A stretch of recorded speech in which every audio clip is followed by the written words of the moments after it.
about revolution in Russia? When did he die? End 19th century, 1883? 1883. Now I don't remember dates. Also, I don't remember names. Once upon a time, I remembered the names of 120 students of my class. That was my first class in college. So, this commune had a transformation in itself after the land reforms of the 1860s. But the Russian Social Democrats thought that big Marx, Engels, we must be committed and loyal to them.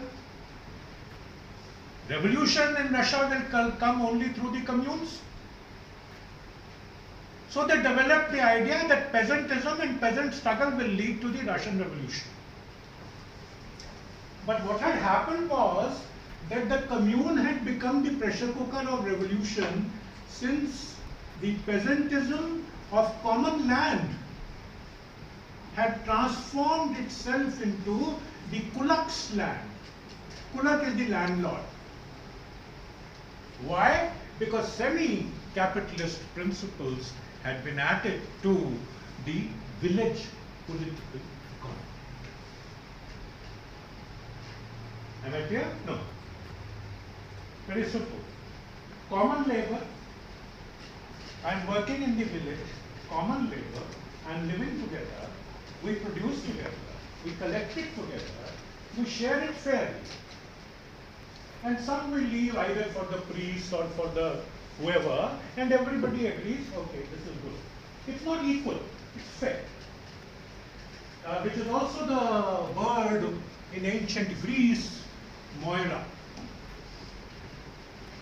Fair share.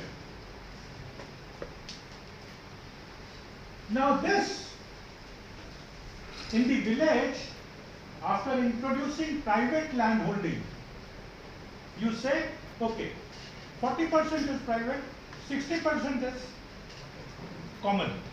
But this private fellow slowly takes away the 50-60% also. Why? He says his animals will graze on it.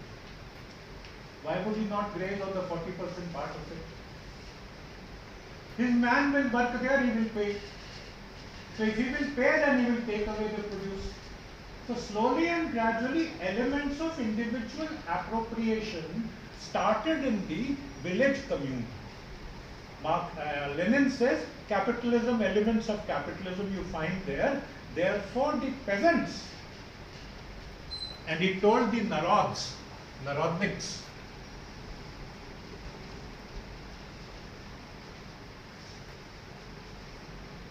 Narod is people. Narodniks, those who defend the people. He told the Narods that the people you are talking about are no longer that old peasant. He is the rural rich. Therefore, he cannot bring the revolution. He will not side every time with the working class. And that was one of the points on which he broke off with the Narods, and later on liberal questions with the Mensheviks.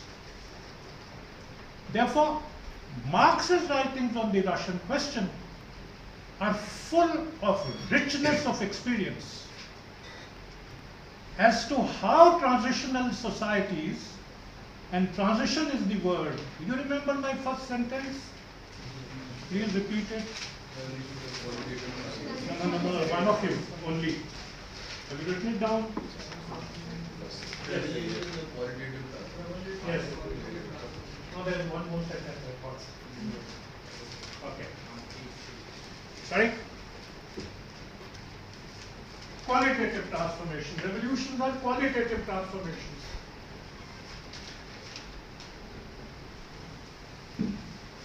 So if you have brought about a change from a feudal economy to a semi-feudal economy, those of you who want to understand authoritarianism and dictatorships, must see the difference between the Tudor dictatorship and the dictatorship of the Tsars. They were different. And the difference was that one was semi-capitalist but at the same time dependent on feudal class. So this class cannot bring about a revolution, he said. We need, now it has changed. There is a qualitative change because of land relations. He is not saying the change is in me.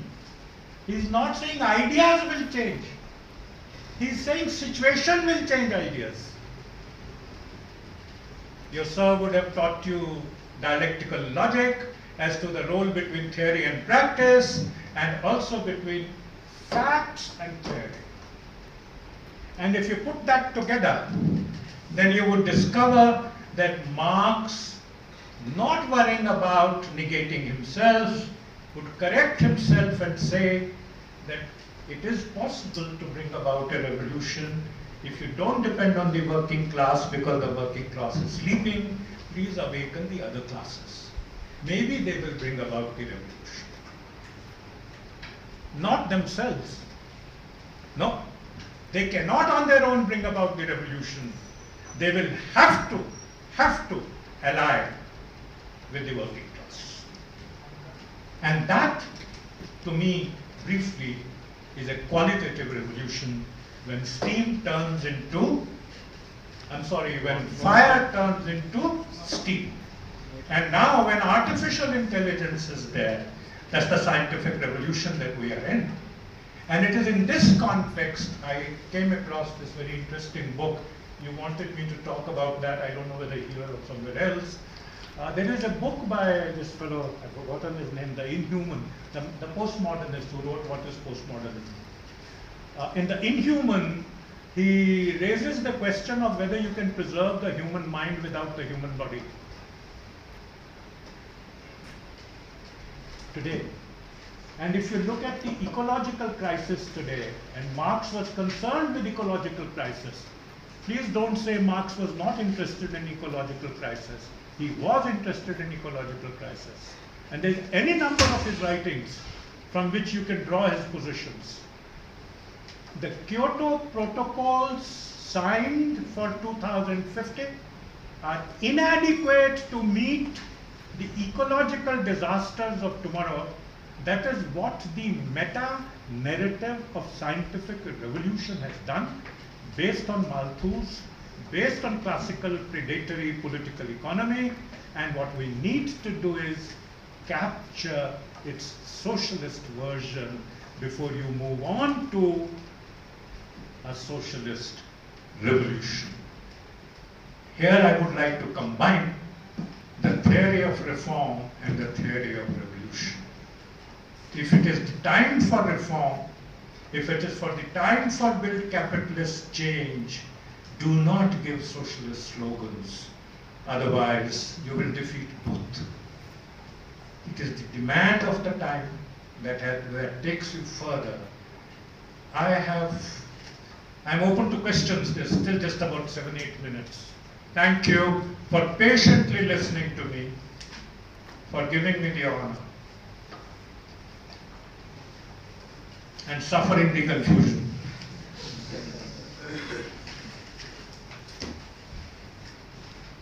And don't be afraid, I was like you in an MA class and nobody taught me Marx, so you can always say that he doesn't know what teachers teach.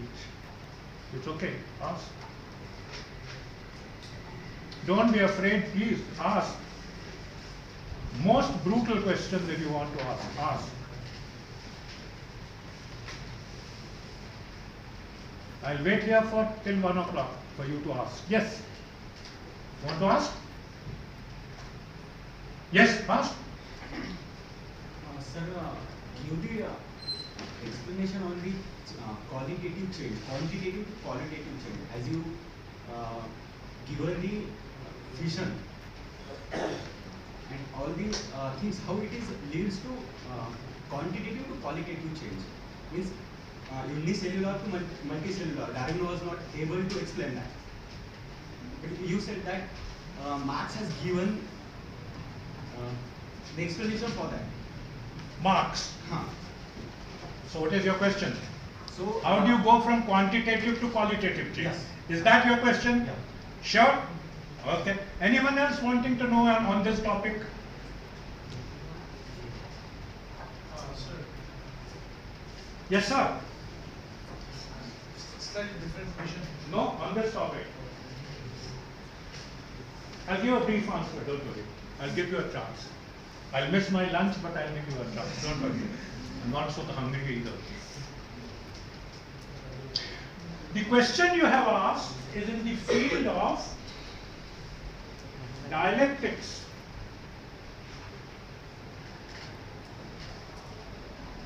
Of nature. How do you understand nature? Okay? And my first answer to you is Marxism believes in motion and transmutation of matter. Motion is inherent in matter, and matter changes its form. When Epicurus looked at nature, he went to pre-Socratic thought to say that I don't need to look at the idea of the God to understand nature, I can scientifically understand it. That's the first principle of Marxist dialectics. You don't need God. I'm not against whoever is following whatever religion. What I am suggesting is the basis of Marxian thought. So if you could find that there, Epicurus could find it in the pre-Socratic thought. And if Enlightenment movement rejects feudal religious ideology, it does, doesn't it? Who stops Marx from rejecting the Enlightenment ideology? Nothing. Now the question you are asking is, how are you scienticizing this idea? That's your question also, isn't it? Okay. What I am saying is that what he said at that point of time was that negative dialectics of nature show that nature moves in contradictions.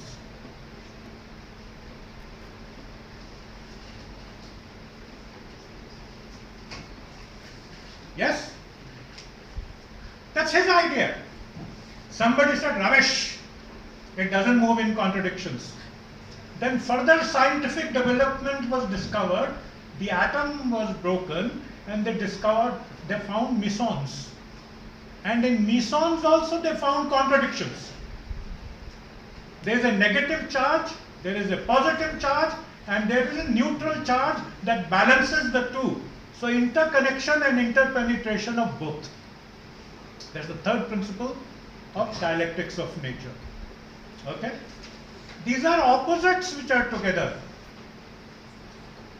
And if these are opposites which are together, there is fission. Fusion has taken place, the balance has come about. But the balance is in a constant change. It's not stationary at one level. Algae is not stationary at one level. It moves. What moves is quantum of water, quantity of water. That moves it. It develops lungs. When the fish develops and moves, it develops lungs primarily because the conditions have changed. Natural conditions where it can breathe. If it can breathe, have you seen a fish with wings? It cannot fly if it doesn't have wings, if it doesn't have lungs. So the basic position is, if motion and transformation of matter is the quality of science till date, and if it is moving in contradictions, that's all Marx is saying. Please understand that the entire social format, social system, socio-economic system, he understood history differently in terms of mode of production. He found contradictions to be the main issue. And those contradictions came about after a qualitative change in a system. After all, if you have a democratic revolution today, people will say, I want my freedom of speech, and somebody goes and says freedom of speech, gives him a gun, kills him, and says, what freedom of speech? We should have a revolution. The 10 people who are standing there will run away from him. Will run away from them because they don't understand that the faith of the people is in the freedom of speech. It is only when the faith of the people in the freedom of speech goes that they will come to you. When will you become powerful? When will you become charismatic? Not because you have special knowledge. You will develop such special knowledge. But because you will develop special knowledge on the basis of the number of people who come to you. Now 10, then 20,000. And when you can lead 20,000 people to a man and say, come on, change. He'll run away. Or he will say, okay, bye-bye, let's decide something. These are quantitative changes into qualitative changes. Therefore, there is a scientific basis of Marxian philosophy. If I were you, I would have asked a different question. The question I would have asked was, what is the role of chance in necessity? Because contradiction is a necessity in matter, isn't it? I am saying that without contradiction, you cannot understand Karl Marx, because his entire theory will fall if there are no contradictions. Then you will say, but what happens if there is a chance? Let's go back to chance. Imagine the time when the earth had not been formed and the chemicals were moving around, and the sun and the moon and the various stellar systems are moving with each other, colliding and coming together. And then the nature gets formed. How? There are three elements. Neutrons, this is proteins, chemicals that destroy, and chemicals that maintain a balance. If these three are combined, only then a cell is formed. But the combination of these is not a matter of chance. Life doesn't come as a result of chance. It comes as a result of a combination of protein and those things that destroy multiplicity, that stabilizes. Proteins multiply. When they combine together in a particular balance, will you have life? Therefore, pre-life, dialectics has also to be understood in order to realize that there is no creator. That there the chemical movement of the matter itself will produce a particular reality, a physicality. So you cannot do away with contradictions. Jacques Monod, you may have heard of him, very old man, must have passed away by now, I'm sure. He talked about chance in necessity and got a Nobel Prize. Have I answered you? Sir, I think he asked about how Marx's explanation about quantitative change leading to qualitative change. That's what I'm saying. A certain yes, I'll tell you. A certain quantity of a negative charge and a positive charge must combine together to produce an atom. And then they are maintained. You change that and it will change. So isn't it qualitatively different? A chemical process producing a single cell is a qualitative change from quantitative change. Now let me give it to you straight. You come into the room and start fighting with a fellow. That's the first example I gave. Gave him a slap and he gives you a slap. It's a quarrel. But when two communities fight, it's not, you don't say it's a quarrel. You say it's a riot. So is a riot a qualitative change or not? Yes or no? I can't understand your movement of the head. Yes. Oh. Tell me, ask more. I can't understand how it's qualitative change. The characteristics of the situation have undergone a change. That is the qualitative change. Quarrel has become right. quarrel, you don't kill each other. No? Right, you kill each other. Therefore, there is a qualitative. Different. Two situations are qualitatively different. What do you mean by qualitative? I'll come back to your mind. Yes. What is qualitative to you? Come on, don't be intimidated by me. I also used to sit like that and raise my hand with a cigarette in my mouth. Because the teacher used to get intimidated. Come on, do it.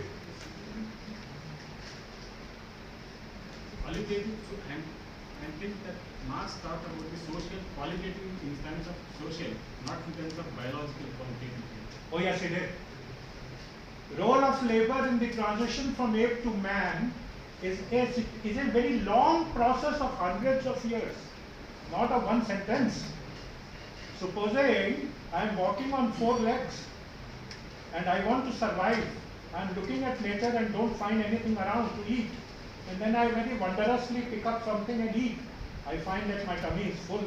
So I will start looking at it here, there and everywhere. And then I will, when I pick, my one hand is free and I am standing on the tree. Then my 2 hands are free. Then I find that fruit on the tree. Then I pick up a stick and see, oh, this is a stick. What is the stick doing? And it reaches the tree and I do this without knowing. The fruit falls. I eat it. Now I know that I can eat this fruit. That is the change in me, which is qualitative. Different from the animal. Is that clear? Even that is not clear. Sorry. Yes, sir. Sir, when it comes to Karl Marx, you have missed out the point regarding the bloody revolution of the proletariat, and where the proletariat will come into power and then the state will wither away, which you have not mentioned in the lecture. Sorry?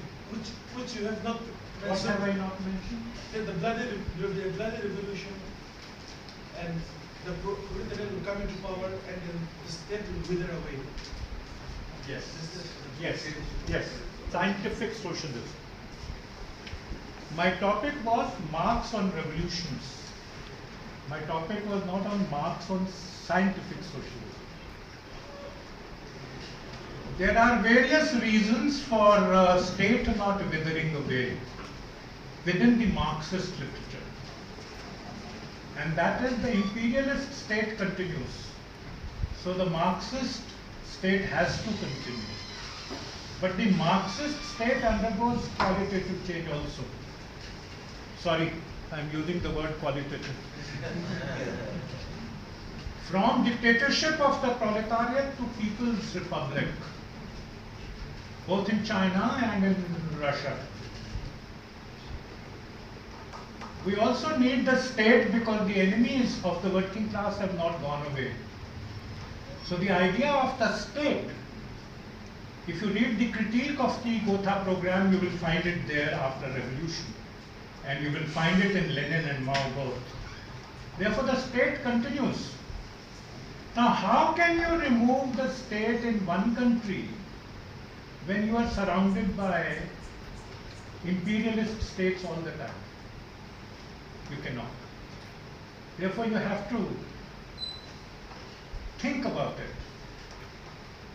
Trotsky thought that Russian revolution cannot succeed. Why? Because it is not accompanied by world revolution. Workers of all countries unite, you have nothing to do but your chains, but there was no revolution in workers of other countries. What do you do? Yes, I give you a chance, I give you a chance. So what do? He imported the revolution. He said, come on, let's have permanent revolution. So the idea of the permanent revolution was Western Europe working class should inspire the revolution of the working class of Soviet Union against the Soviet state. So import that revolution. Now the working class of the West does not have a communist party. The working class of the West is not revolutionary. They have given up the idea of dictatorship of the proletariat. How will it bring about a revolution, socialist revolution in Europe? It cannot. It can come to power, but within the capitalist system. Therefore, he subsequent development of revolution takes you to a point where you reach a crisis. Crisis not only without but also within. And when you reach a crisis within, for a variety of problems within the practicing socialism, then you say, okay, then we need another time. Because don't forget the period 1871 to 2014. 1871 to 2014 was a period when capitalism was stabilizing, which is doing again. This is also the period when Second International was formed. Those of you who are Marxists. Kautsky was there. He was saying parties will bring about revolution. The German Socialist Party will bring about revolution. There is no imperialism. So when capitalism stabilizes, a right-wing reaction is bound to come in. So if capitalism is stabilizing now, you find everywhere there is predatory capitalism. And revolutionary forces are on the decline. Therefore, my humble suggestion is, don't think Marxism is dead. It will come up because the theory of contradiction is going to prove the relevance of the scientific narrative. So, I have a couple of questions and related to Sorry? this. I have a couple of questions and related to this. one question. One question only. You decide whichever. No couple. You get married first. I am assuming you know. Maybe I Maybe you are. No, not for the questions. Basically, in the dictatorship of proletariat, when it comes about also, then when the dictatorship of proletariat comes, there is a cell within. Like you can look upon the dictatorship of the proletariat also as a cell, as in the Darwinian terms. And then there is a national bourgeois, which also has the power. And then there is the working class. So how do you know there will be no exploitation within the system after the revolution has come? During the process of the state. And there's one May I answer this question first? There's another related one. Related to the earlier or to this one? Maybe both. Go on. Yeah, so and then the whole question of Marxism is dead or no. Then Marx said first feudalism, capitalism, socialism, and then communism. Why has communism come about in feudal societies predominantly and not in capitalist societies until now? So, is it a mistake to have gone through the revolutions in these societies, not have waited for capital to come and exploit us and then fight against it?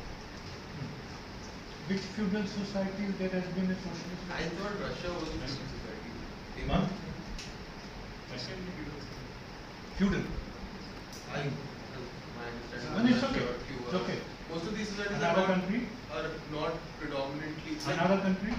Even in the Western Europe, where through Russia or China. through China. or- Russia and China. Western Europe never had any Yeah, revolution. like one or two countries. Slow. One or two countries, China and Russia. The question is not new. Yeah, it's a question. The question we have faced when we were students too. So it's not new. I think you didn't listen to me carefully. I was all the time saying that the revolution will be made in the context of capitalism. All along. Both about China and about Russia. That's my brief answer. What was your first question? In the dictatorship of the proletariat, the differences in power structures will also. Yes, dictatorship of the proletariat as a concept was different in China and different in Russia. You know the difference? Then why did you ask the question? No, I asked the question in theory, like I know, theory only. Theory only. I'm not talking of practice. I'm talking of theory only. In China, there was a 4-class alliance. In Russia, there was a 3-class alliance. A new bourgeoisie, according to Gilas, came into being. That book was written by Western countries in the name of Gilas, which said that a new bureaucracy has come. They did not say a new bourgeoisie has come. But the bureaucracy was turned into a bourgeoisie. And if you want to follow that argument, you must read the writings of Marx on China, especially Asiatic mode of production and Orientalism. Then you will know what is the role of bureaucracy in Eastern societies. I don't think that the Bolsheviks were fighting feudalism. They were fighting capitalism out and out. They were fighting imperialism out and out. And they were fighting the vestiges of feudalism. They did not make a compromise. Similarly, in China, the Communist Party did not make a compromise, though their concept of dictatorship of the proletariat was different. Where they recognize the national question. They don't in theory recognize the national question. But in practice, they recognized that the bourgeoisie has played a national role. Thank you. No. Yes, you asked. This is the last question. Is that all right? No? Last. Profit of 20 comes from the. So you said in that relation that Yes, I understood. Profit. Profit comes in by the Yes. labor of the workers. Yes, not by yes, the- yes. So, but this profit can change in case of inflation or recession, but that labor will always remain stable. Can you indicate that how is it coming from the labor, not from that supply and demand relationship? Yes. You answer that, it's the last question. Huh? Take this question as the last one. All right, I'll take It it. is now better. It's okay.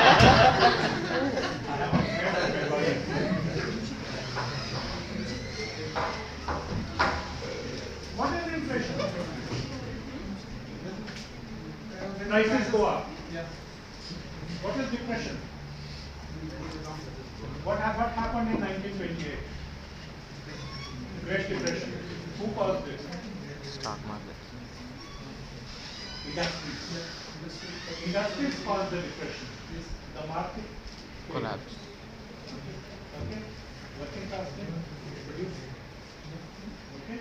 So the value that it has, there was nobody to buy because the capitalist is not going to give money to the working class and to the middle class. So, But how is it this labor is producing that profit? I cannot understand. who is producing it? That is Inflation is not producing. What you are then saying is slightly different. What you are saying is, after all, the capitalist has 100 rupees. That's what you are saying. Isn't it? So that 100 rupees is his, why would he not take profit? That's the question you are saying. So a small lala who is running a shop here, he will say, it's my shop, I have spent the money and I will earn profit. That's what you are saying. So, sir, what I think is that it is that profit is coming from the demand and supply relation. That's what I'm saying, sir. Firstly, your market fails. When market fails, the labor is not failing. The capitalist is failing. His law is failing. His inflation is there because of him. He is producing more. The demand is not there. He is producing TV, you need a cycle. He is producing SUVs, you need a small nano. It does not. You know? They have an unplanned economy. Socialism has a planned economy. According to the need, the produce will take place. Therefore, the worker will benefit. In this case, when the market fails, please read a small text by Prof. Bardhan on Indian economy, where he shows how markets fail. It's not the worker who has failed. He has produced it and gone. He goes to the shop and sees, I produced it, but I can't buy it. Why blame the worker? Yes, sir. So how is Marx? So you told that Marx was not against the private property, sir. So similarly, sir, Gandhi was also not against the private bourgeoisie. So then how was Marxist advocacy of private property different from Gandhi's concept of trusteeship, sir?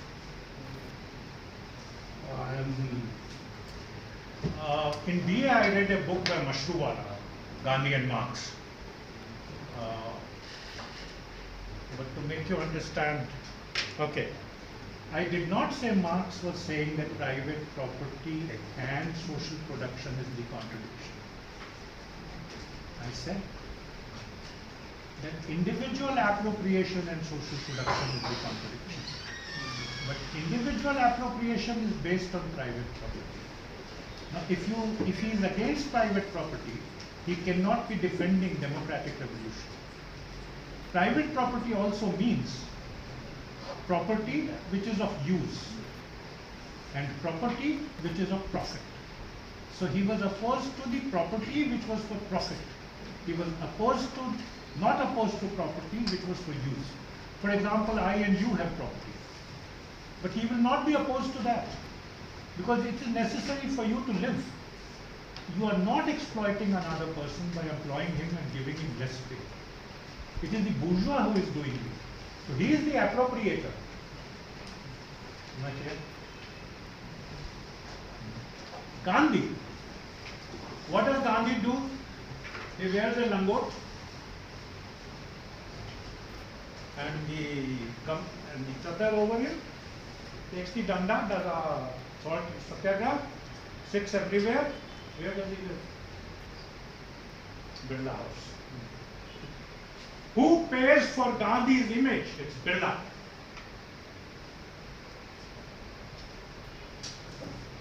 Where does that money come from? Number one. Number two, trusteeship. What is trusteeship? Trusteeship is that this, don't take away his property. Change his heart. But at least I spent all my life to change the heart of a girlfriend, I could never do. Can you change the heart of a capitalist and tell him not to have trust? Can you? Can you tell a man that don't own your factory? Don't take profit? Robert Owen, the utopian socialists, they tried this experiment. So they created a small colony for themselves but not revolution. So trusteeship basically is a defense of the capitalist for telling us he's a nice guy, change his heart. How do you change his heart? Ambedkar speaking of manual rejection of How does he change his heart? He can't. Because the change of heart will take place only when his property is taken away. Then he will be like, oh my God, what is happening? Yeah? I think your class is pretty... over. So democratic centralism. Huh? Democratic centralism. No, it's another question. Actually waiting for lunch. I am diabetic. So thank you very much.